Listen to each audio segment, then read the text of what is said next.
peuple, en abrégé CADHP, a donné 2 décisions contre Soroguium et puis Gbagbo Laurent.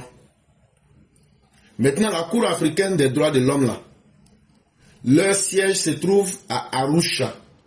Arusha, c'est en Tanzanie, en Afrique de l'Est, si vous voulez pratiquement.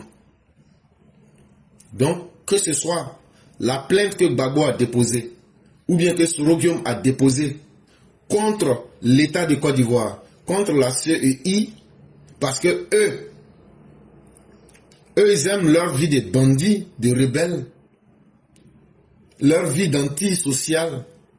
Mais en même temps, là où les citoyens qui ont respecté la loi, on dit ceux qui respectent la loi, voilà ce que vous pouvez faire. Eux qui violent les lois disent que eux là, malgré que eux violent les lois, on doit être capable encore de leur permettre de faire ce que les citoyens respectueux de la loi font. Donc la Cour africaine des droits de l'homme et des peuples a rejeté leur plainte. Mais la stratégie c'était quoi? C'est que c'est pas seulement, écoutez-moi très bien, c'est pas seulement à la Cour africaine des droits de l'homme et des peuples qu'ils avaient déposé les dossiers. Et comme eux pensent qu'ils sont trop malins, ils avaient aussi déposé des plaintes à la Cour de la justice de la CEDEAO. La Cour de la justice de la CEDEAO. Écoutez-moi très bien. La Cour de la justice de la CEDEAO. Son siège là, c'est au Nigeria. Et la Cour africaine des droits de l'homme et des peuples, son siège c'est à Arusha en Tanzanie. Donc j'espère qu'on se comprend bien. Bon, ils avaient aussi déposé notre plainte à la Cour de justice de la CEDEAO au Nigeria. Comme ils pensent qu'ils sont malins, il y a un faux parti qu'on appelle l'Alliance pour la démocratie et la paix, ADP.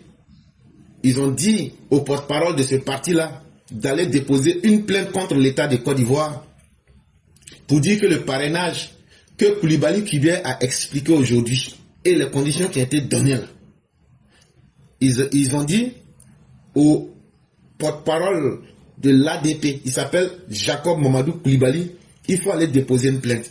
En réalité, ce qu'il voulait faire, c'était une stratégie de l'encerclement. C'est-à-dire, toutes les possibilités par voie judiciaire, on les utilise pour encercler l'État de Côte d'Ivoire. Là, comme ça, si on a 2, 3, 4 décisions qui sortent, Soroguium faire, l'ADP faire, Gbagbo faire, Blé Goudé va faire, X va faire, XY va faire. Là, s'il y a beaucoup de décisions qui sortent comme ça, ils vont maintenant aligner ces décisions-là pour dire, bon, est-ce que vous n'avez pas vu, il y a la Cour africaine des droits de l'homme et des peuples qui a dit ça tel jour, ils ont donné raison. Il y a la Cour de la CEDEAO, la Cour de la justice de la CEDEAO qui a pris telle décision. Il y avait 3, 4 personnes qui sont allées, ils ont dit ça. Là, ils allaient aligner ça maintenant comme un argument. Mais malheureusement pour eux, tout a échoué. Et pourquoi tout a échoué? Vous vous souviendrez, il y a peut-être 1 mois, mais 2 semaines, mais je ne sais plus quand, je disais que tout ce qu'eux font là, que nous on est au courant, mais que nous aussi on n'est pas assis. Peut-être que certains vont se souvenir ici, que nous aussi là, on connaît la voix des ambassades et on sait aussi qui toucher pour expliquer les problèmes de la Côte d'Ivoire. Si vous pensez que c'est sur Internet on est assis là, ceux qui sont allés à l'ambassade du Burkina, quand les gens devraient marcher à Washington là, pour leur dire les vérités, et puis leur dire les bêtes, et puis leur montrer, leur dire leur vrai nom là, c'est nous on est allés là-bas. C'était nous. Ceux qui sont partis à l'ambassade du Burkina en Côte d'Ivoire, quand ils étaient en train de faire leur connerie pour aller dire, votre mal élevé d'Ibrahim Kaka, qui aujourd'hui veut réécrire l'histoire de la Côte d'Ivoire, en insultant le président Ouattara, s'il continue là, on va casser vos couilles. C'est encore nous. Quand ils ont attrapé nos 49 là, c'est nous, on est rentré dans les différentes ambassades. Donc on connaît déjà les rouages, on connaît les routes. Même les chakadas qui sont entrés. Quand vous finissez de passer là, nous on passe derrière vous. Donc, tout ce que vous voyez là, nous on n'a pas dit que c'est nous parce que nous on ne peut pas influencer une décision de justice. Ni à Arusha, ni au Nigeria. Je ne peux pas dire ça.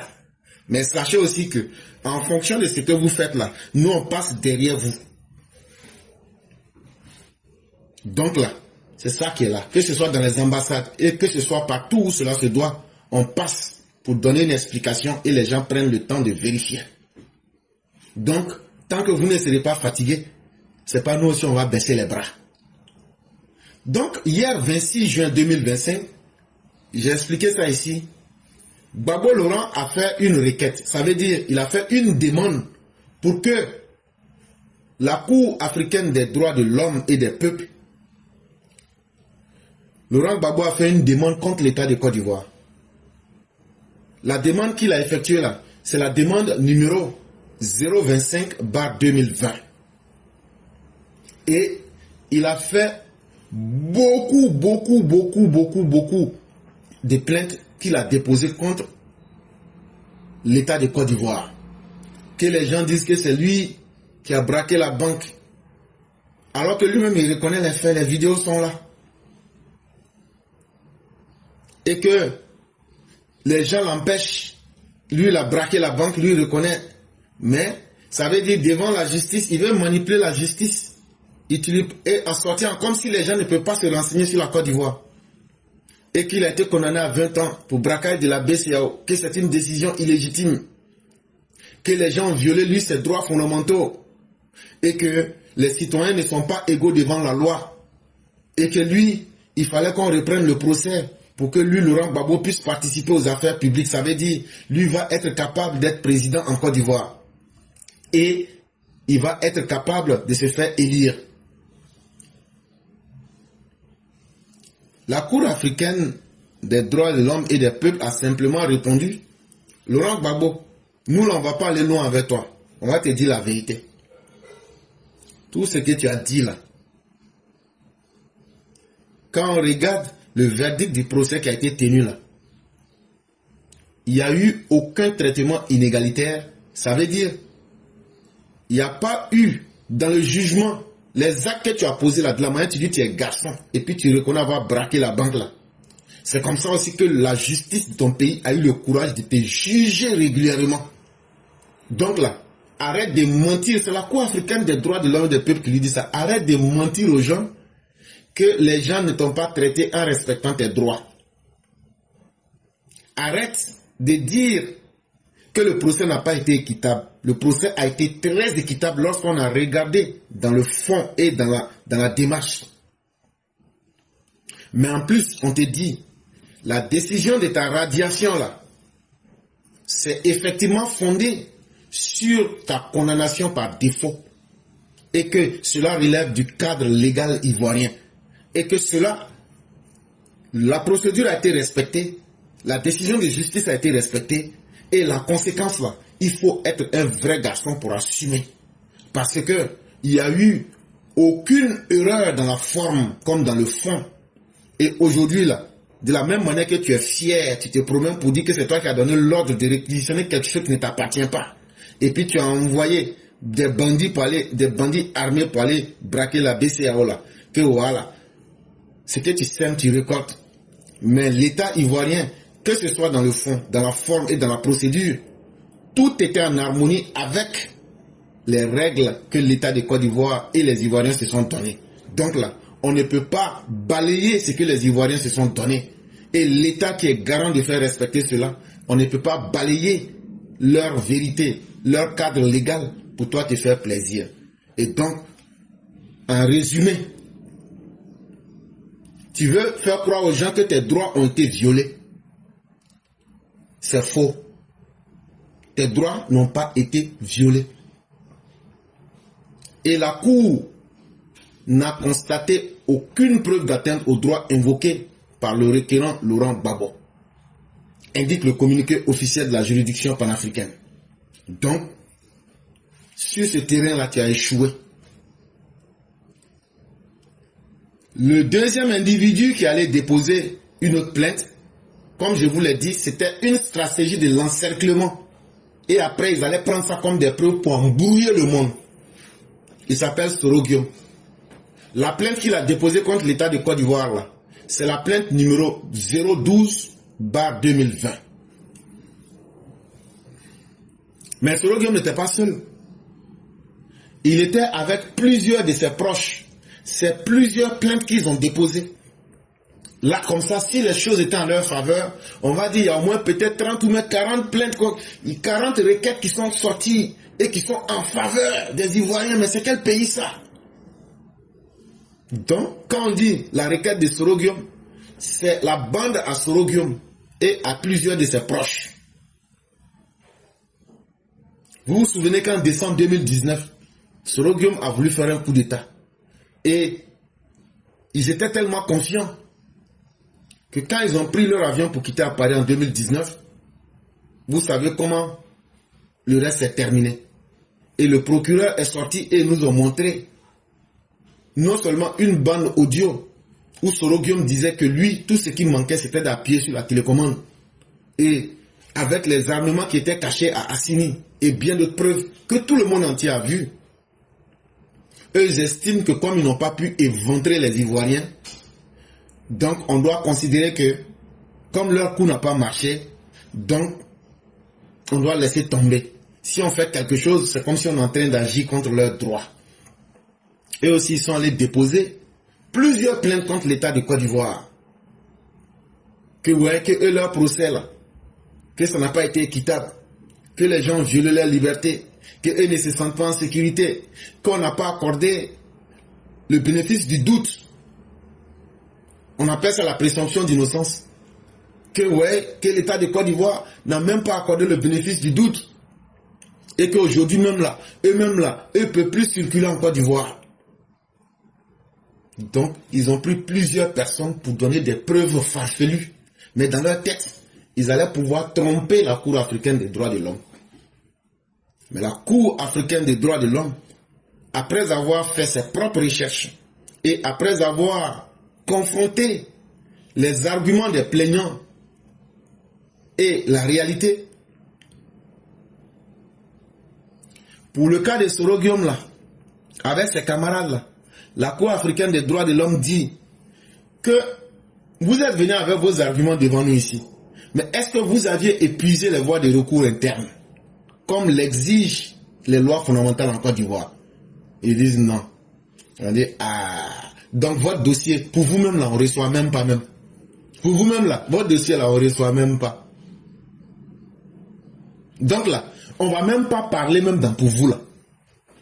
Pour Gbagbo, on a parlé, on lui a dit la vérité.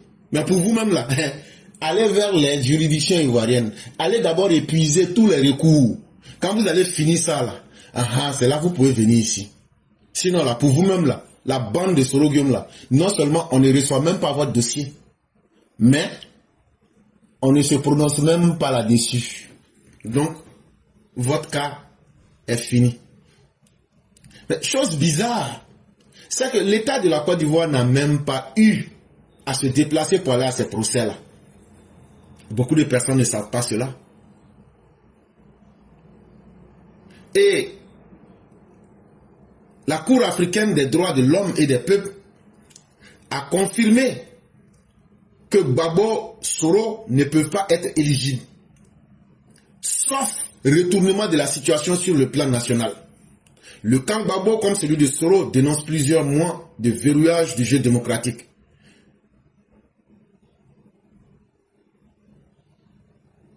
Et donc, comme vous le savez, il faut être très cohérent dans ce que vous faites. Vous allez me demander, mais pourquoi on a accusé l'État de Côte d'Ivoire, mais la Côte d'Ivoire n'a pas participé à la procédure? Ça, c'est simplement parce que, en avril 2020, là, la Côte d'Ivoire s'était retirée de la Cour africaine des droits de l'homme et des peuples. Est-ce que vous vous souvenez de cette époque-là? Mais comme les affaires avaient été introduites depuis 2020, c'est pourquoi la Cour avait compétence de juger. Mais ni l'État ivoirien ni ses avocats n'étaient présents. Mais malgré que l'État et ses représentants n'étaient pas présents là, la vérité a été dite. Donc ça veut dire qu'on ne peut pas cacher la vérité avec le mensonge. Donc, la Cour africaine des droits de l'homme a confirmé l'inéligibilité de Gbagbo et de Soro et bien d'autres, sauf retournement des situations au plan national. Sauf retournement des situations au plan national, ça veut dire quoi? Ça veut dire, soit c'est Alassane Ouattara qui vient prendre une amnistie pour vous, ce qui ne sera pas fait, parce qu'il vous l'a dit plusieurs fois, quels que soient les problèmes que vous avez, allez vers les structures qui sont là. Toutes les institutions de l'État fonctionnent. Il a répété ça plusieurs fois. Le ministre de la Communication a répété. Donc, on ne va plus vous dire ça. Ça, là, c'est mort dans le film. Donc, en réalité, là, pour vous dire la vérité, là, retournement des situations, là, vous faites coup d'État. Ou bien faites rébellion. Ou bien faites des attaques djihadistes. Voilà ce qu'on appelle retournement des situations. Mais ce n'est pas fini. Dans leur plan d'encercler l'État de Côte d'Ivoire pour pouvoir discréditer l'État de Côte d'Ivoire en pensant qu'ils allaient tromper des institutions internationales comme la Cour africaine des droits de l'homme et des peuples ou bien comme la Cour africaine, la Cour de la justice de la CEDEAO, ils ont pris quelques menus freutins. Il y a un là, lui s'appelle Jacob Mamadou Koulibaly. Il dit que il est le porte-parole d'un parti qu'on appelle ADP. ADP là, c'est l'Alliance pour la démocratie et la paix. Le parti des Boni Claveri là. Comme ce sont des gens sans valeur qui sont en mission, et on leur a dit, ce que nous on a fait à Arusha, là, vous faites au niveau de la CEDEAO. Quand on va multiplier ça comme ça, là, si Dieu fait que ça sort, que les gens nous donnent raison là, c'est ça on va prendre maintenant comme des preuves pour embrouiller le monde. Malheureusement, hier, jeudi 26, comme si Dieu savait faire les choses, quand le bon Dieu a fini d'arracher l'âme de Minta à Ségou, il a aussi framponné au Nigeria à la Cour de justice. Eux là-bas, ils sont partis, eux disent que le parrainage là, ça veut dire le parrainage, on a constaté qu'il y a beaucoup de farfelus qui viennent pour être président, et quand ils viennent là, quand on donne des subventions, après ils disparaissent. Exemple, Mamadou Koulibaly avec K. Donc pour éviter, il y a des candidats qu'on a eus. On leur a demandé, quand tu seras candidat, qu'est-ce que tu vas faire? Non, en fait, c'est complexe. Je crois que si c'est pas en 2015, c'est pas en 2015. Il y a une dame comme ça. On lui pose question, non, c'est complexe. C'est complexe, c'est complexe. Mamadou Koulibaly, on lui a donné 100 millions, il a fait 20 ans. Donc, c'est là l'État s'est dit, en fait, tout le monde ne peut pas être président. Il y a des gens qui sont en réalité des bandits, qui veulent simplement avoir de l'argent gratuitement et puis disparaître. Donc, qu'est-ce qu'on va faire? On va essayer de mettre un peu de sérieux dans la procédure pour voir ceux qui veulent être candidats là. Est-ce qu'ils ont une petite représentation dans le peuple?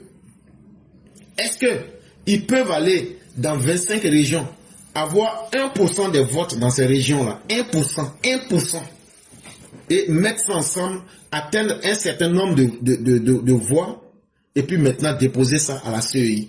Là, on va voir que ce sont des candidats sérieux, ce sont des candidats que les Ivoiriens connaissent sur le terrain. Voilà le sens du parrainage. Et donc, ça demande des signatures. La CEI vient de donner tous les détails aujourd'hui.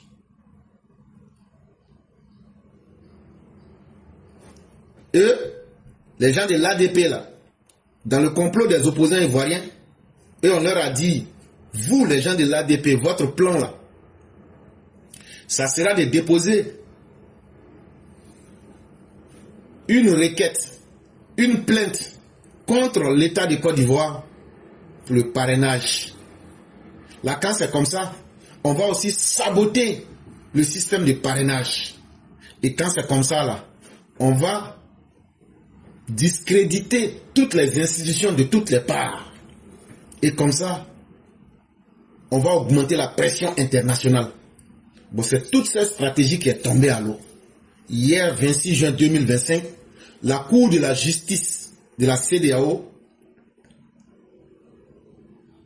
a informé les gens de l'ADP que la plainte qu'ils ont déposée contre l'État de Côte d'Ivoire, que eux n'ont pas dit, eux ne vont pas juger. Hein. mais qu'ils ont reporté ça sine die.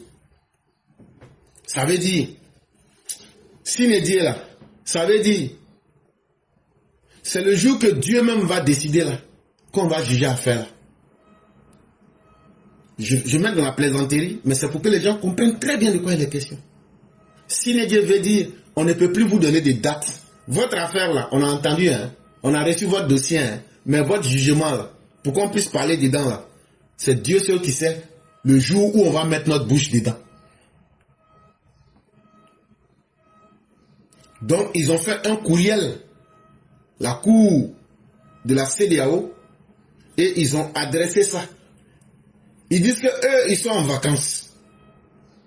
La cour de la CEDEAO dit que eux s'en vont en vacances dès. On dit, mais vous partez en vacances quand? Que à partir du 15 juillet jusqu'au 15 septembre 2025, là, que eux seront en vacances. On dit, hein, ils disent oui, oui. Donc, quand vous allez aller en vacances, là, plainte qu'on a déposée contre le parrainage, contre l'État de Côte d'Ivoire, là. Donc, au moment où nous on voulait que vous fassiez le jugement, vous vous prononcez dessus, là, vous serez en vacances. Ils disent, oh non, ça va en vacances. Est-ce que c'est vous qui nous payez? Ils disent, non, on va aller en vacances. Donc, vous allez aller faire vos élections, là.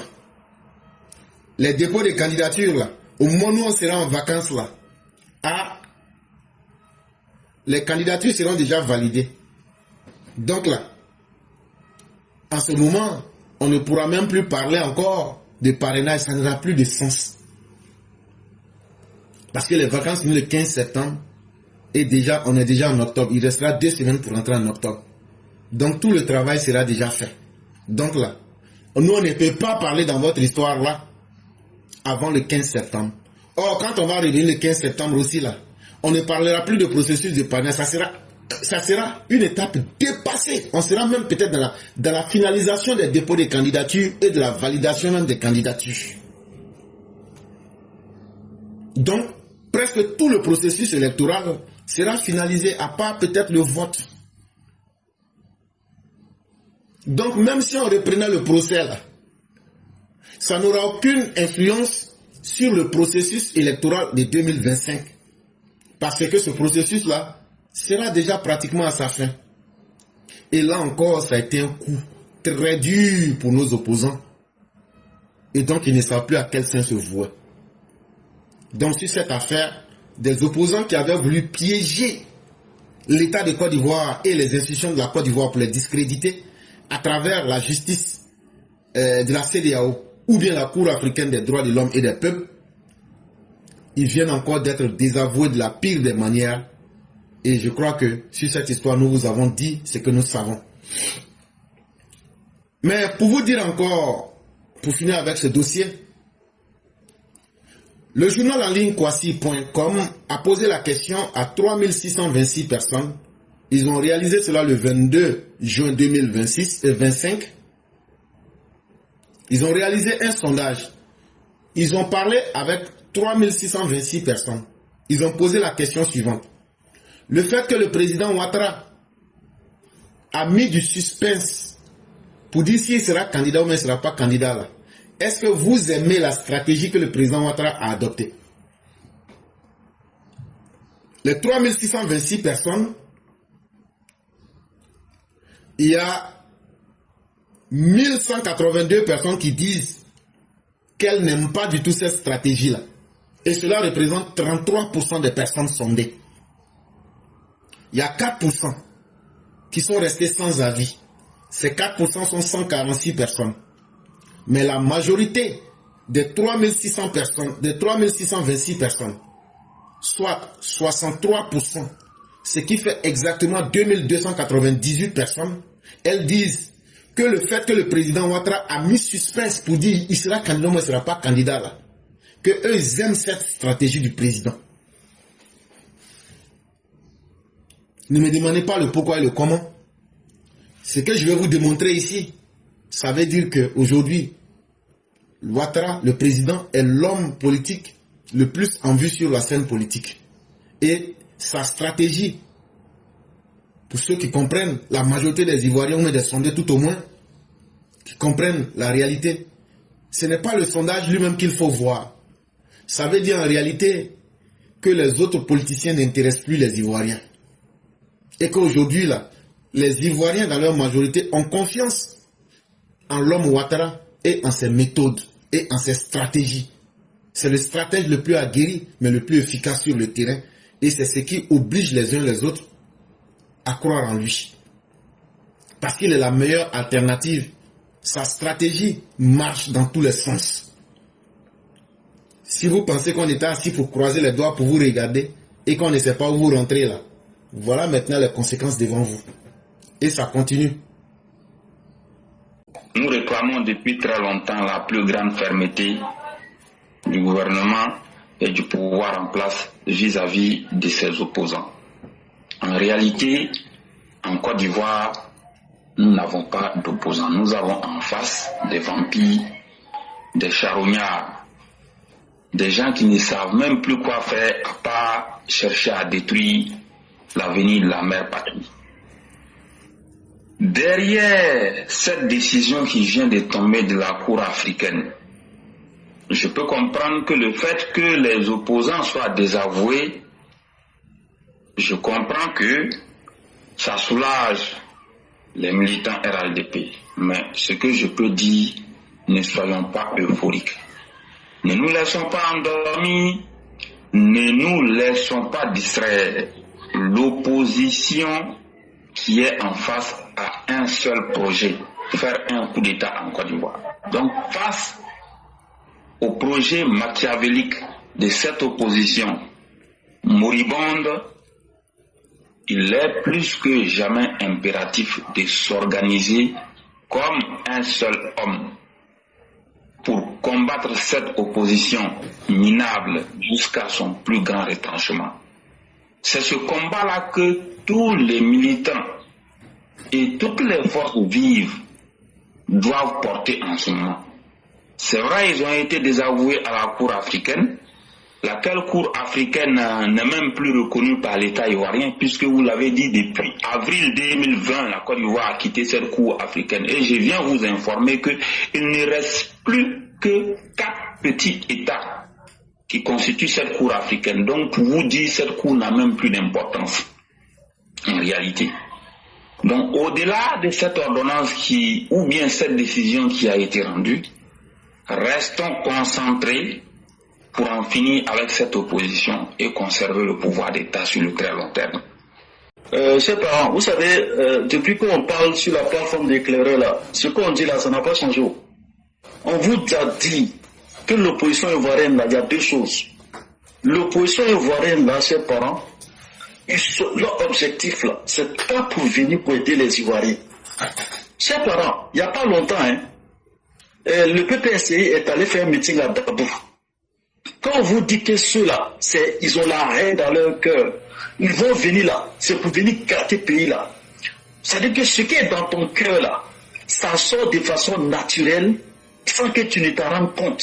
Chers parents, à travers ce qui sort, ce qui est dans ton cœur là, quand Dieu fait l'effort de révéler ça, chers parents, c'est un signal pour qu'on comprenne à qui on a affaire.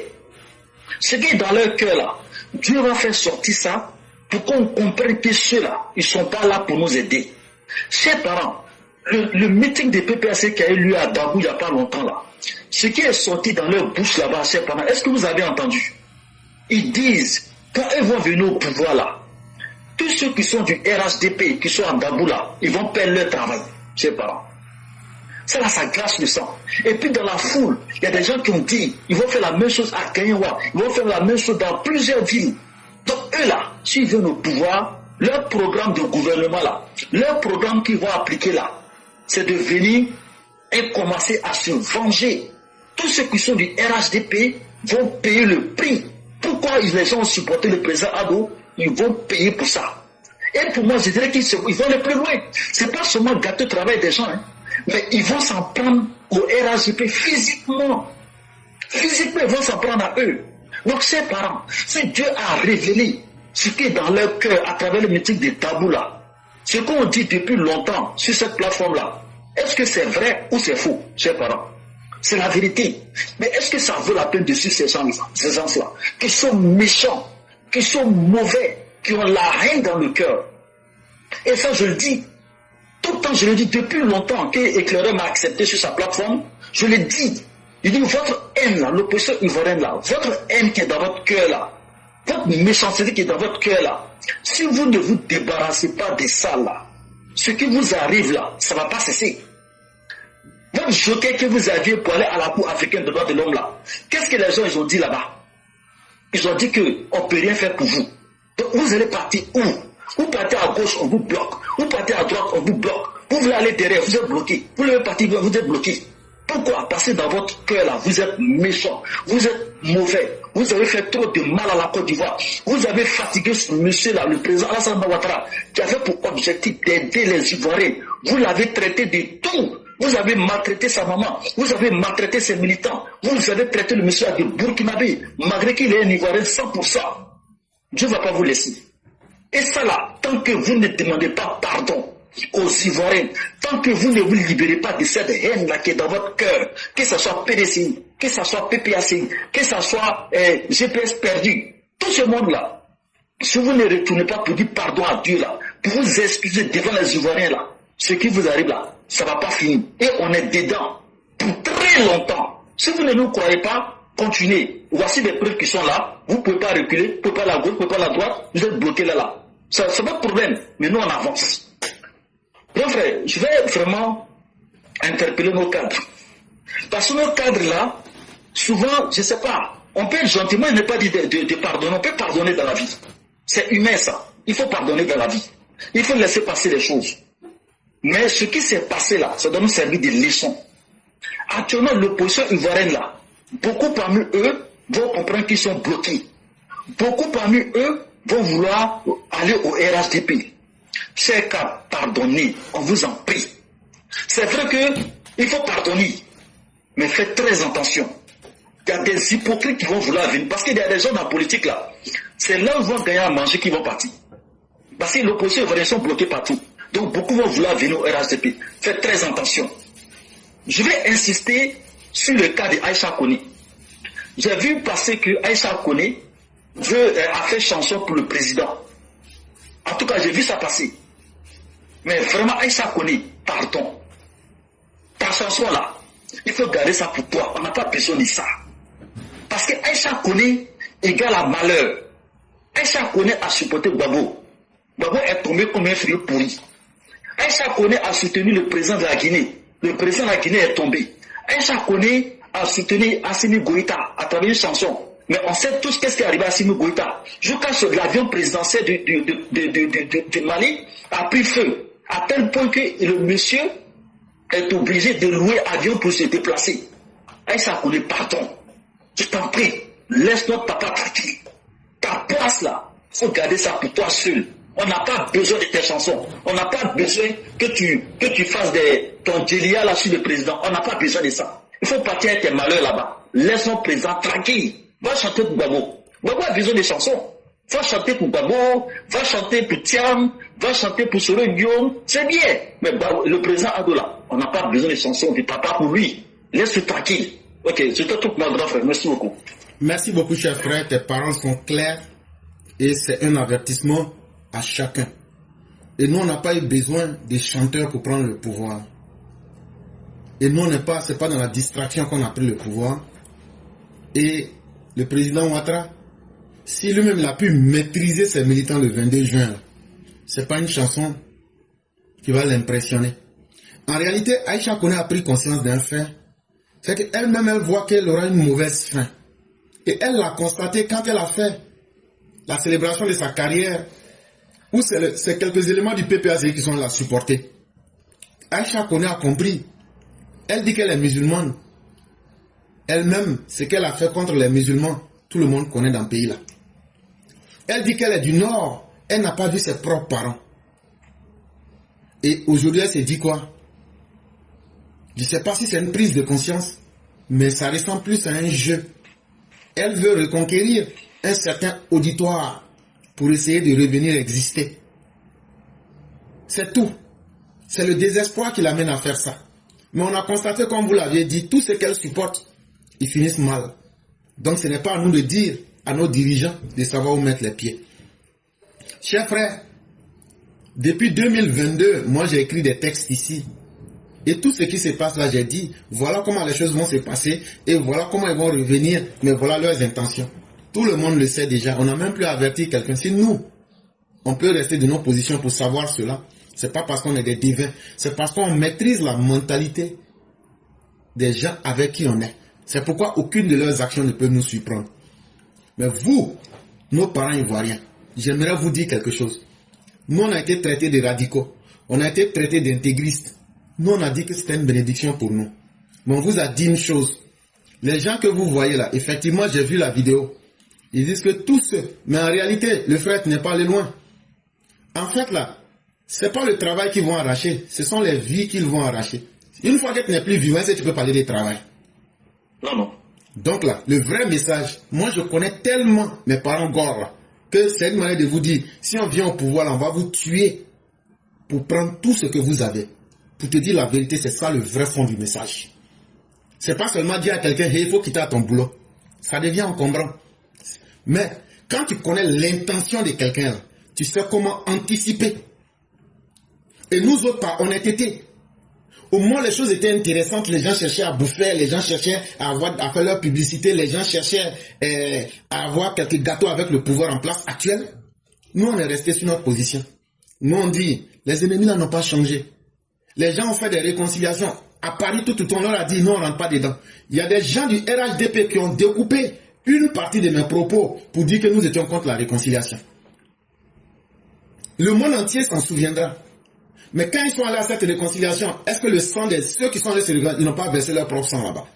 C'est nous, on a demandé que Kakabé, son ministère ne sert à rien, on n'a pas enlevé. C'est nous, là, on a fait tout ça là.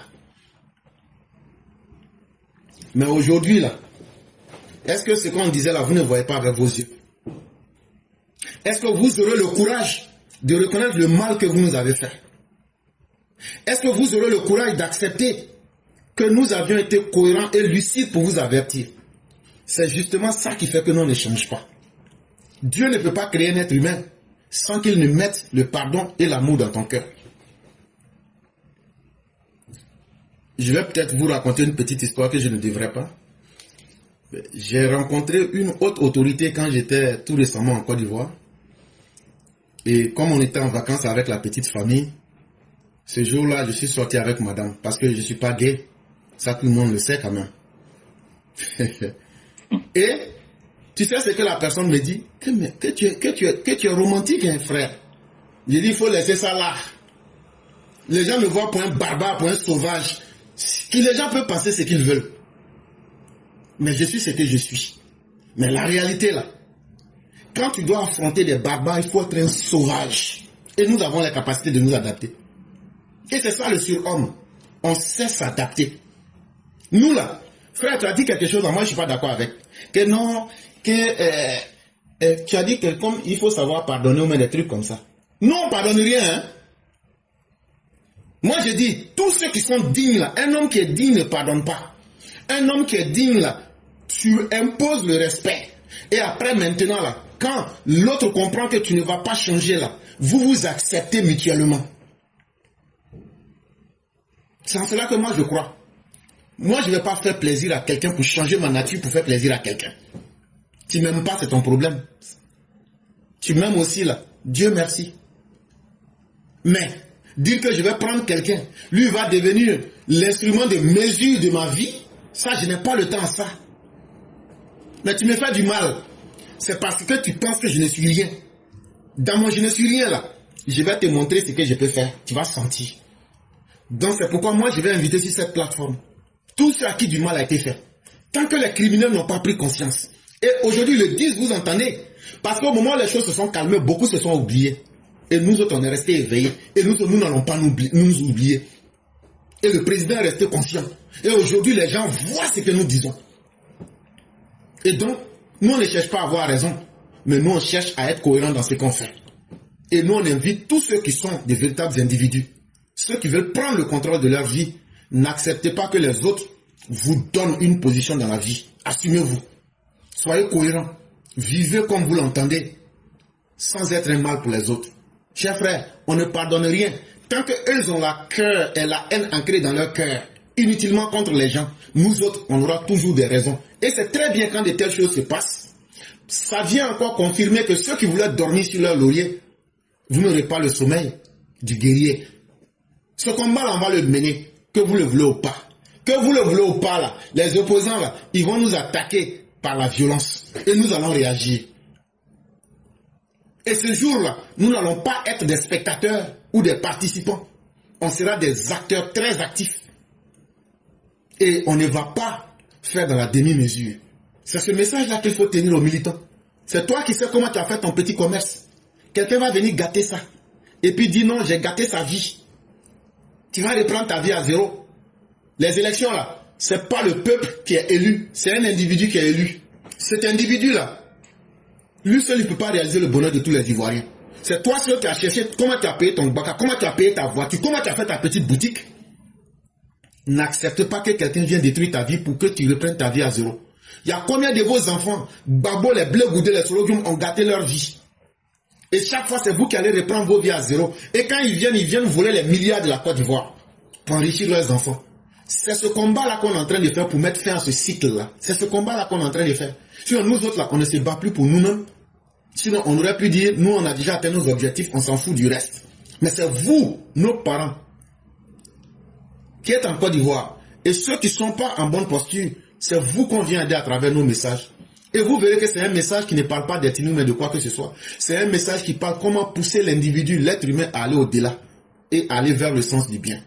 Vraiment, merci beaucoup, chers frères. Celui qui s'associe à un hypocrite, lui-même finira mal. C'est pourquoi tous ceux qui se sont associés à Aïcha Koné, ils ont mal fini. Et donc là, nous, on sait lire les signes et on comprend. Et on ne va jamais s'associer à une hypocrite. Et ça, faites-nous confiance. Elle va demeurer le chasse-mouche qu'elle est. Vraiment, merci beaucoup. Et on va vous souhaiter une excellente soirée. Le grand frère, merci beaucoup à vous. Merci de rester digne. Merci de rester droit dans votre botte. Merci de garder la droiture, malgré que les gens te prenaient pour, qu'on appelle ça, quelqu'un qui est radical là. Vraiment, merci beaucoup. Aujourd'hui, tout le monde te donne raison. Et vraiment, merci beaucoup. Que Dieu vous en récompense. Merci beaucoup. Bonne journée. Merci. Et moi, j'ai toujours vécu ça comme une bénédiction. Parce que c'est pas permis à n'importe qui d'être différent. Et quand les gens sentent que tu es différent, c'est une marque de respect. Et ceux qui n'ont pas compris, eux aujourd'hui, c'est eux qui sont dans l'embarras. Et nous, on est très à l'aise dans notre posture. Et nous allons combattre ces ivoiritaires, ces haineux. Leur seul programme, c'est comment détruire la vie de l'autre, prendre son bien. C'est ça le vrai programme des opposants là. Et pour dire les choses en vrai là, pourquoi les Dula travaillent, ils gagnent un peu d'argent là, il faut qu'on les élimine pour prendre leur bien. C'est ça leur programme de campagne. Maintenant là, si on finit de tuer les Dula, si un autre peuple vient nous tuer nous-mêmes, on fait comment? Et le cycle va continuer. Il faut mettre fin à ce cycle-là. Et c'est pourquoi ils ne veulent pas qu'il y ait un environnement où les gens travaillent. Eux veulent que les autres travaillent, eux n'ont qu'à profiter du bénéfice du travail des autres. Ce cycle-là, c'est terminé. Et c'est ça qui les fait mal. Vraiment, merci à vous aussi. Merci de vous ajouter au combat de la dignité. Et que Dieu nous protège tous. Et qu'il paye chacun en fonction de ce qu'il fait. Parce que ce n'est pas n'importe qui peut dire ça. Éclaireur, j'ai posé des actes, j'ai dit des paroles. Si mes intentions sont mauvaises, que Dieu me frappe comme de la manière il a frappé Minta. Avec la malédiction en plus. Mais si ce que j'ai fait là, l'intention est bonne, et c'est avec sincérité que nous venons pour aider nos parents, Dieu aussi sait comment il va nous payer aussi. Et donc, chers frères, tous ceux qui pensent qu'ils sont sincères, qu'ils disent la même chose. Et c'est là qu'on voit la différence. Et puis, faites attention, ne sont pas des naïfs. Hein. La sincérité n'est pas une marque de naïveté. Nous autres, on aurait pu chercher de l'argent, on aurait pu chercher la notoriété, on aurait pu chercher tout ce que... Et on aurait eu ça en mieux. Ce n'est pas qu'on est riche, mais c'est parce qu'on a compris que la vie ne va pas se limiter à nous, nos pauvres vies. La vie doit être une suite. Quand on ne sera plus là, ceux qui vont venir après, qu'est-ce que nous on a fait pour leur faciliter la vie? C'est ça, véritablement, vivre. Et c'est comme ça que nous, on veut sortir de la vie. De toute façon, l'argent, les milliards que vous avez là, le même jour qu'on va dire on est mort là, vous et puis nous là, on va être enterrés comme des vers de terre. Et on va pourrir. Et ce sont les asticots qui vont nous bouffer pour les plus chanceux. Et donc, si vous n'avez pas encore compris ce que c'est que la vie, continuez à vous mentir à vous-même et donnez en héritage le désespoir à vos enfants. Même morts, ils vont continuer à vous maudire et seront, vous les opposants, ce sont vos enfants qui seront vos opposants parce qu'ils vont vous maudire à jamais. Vraiment, merci beaucoup, frère. Seulement, ce que nous demandons, c'est au peuple de se réveiller, de voir la vérité. Et nous n'imposons rien. Utilisez votre propre discernement, votre propre capacité à regarder ce qui est bien, de ce qui est faux, de ce qui est juste, de ce qui ne l'est pas. C'est ce que nous demandons. Est-ce que vous avez une fois vu, si j'ai dit à quelqu'un, ce que j'ai dit là, c'est ça qu'il doit faire? Non, nous ne sommes pas des dictateurs. Mais en tout cas, on a mis la vérité et la réalité en face de tout le monde pour que chacun fasse son choix. Vraiment, merci. Et c'est ce que le président Ouattara a fait. Est-ce qu'aujourd'hui, on devrait être en train de parler de « je suis ça, si je viens, je vais faire ça ». Quand le président Ouattara nous a montré qu'un pays, la grandeur d'un pays réside dans le travail, est-ce que c'est aujourd'hui, on devrait être en train de parler de « si je viens, je vais faire xénophobie ». Mais c'est une stratégie pour saboter le travail du président Ouattara. Et nous, on ne va pas rentrer dans ça. Et ceux qui seront prêts à faire de la violence, vous allez trouver des hommes et des femmes dignes qui vont vous écraser avec votre violence. Vraiment, merci frère. Et que la grâce de Dieu demeure à chacun de nous. Merci à vous aussi. Merci beaucoup.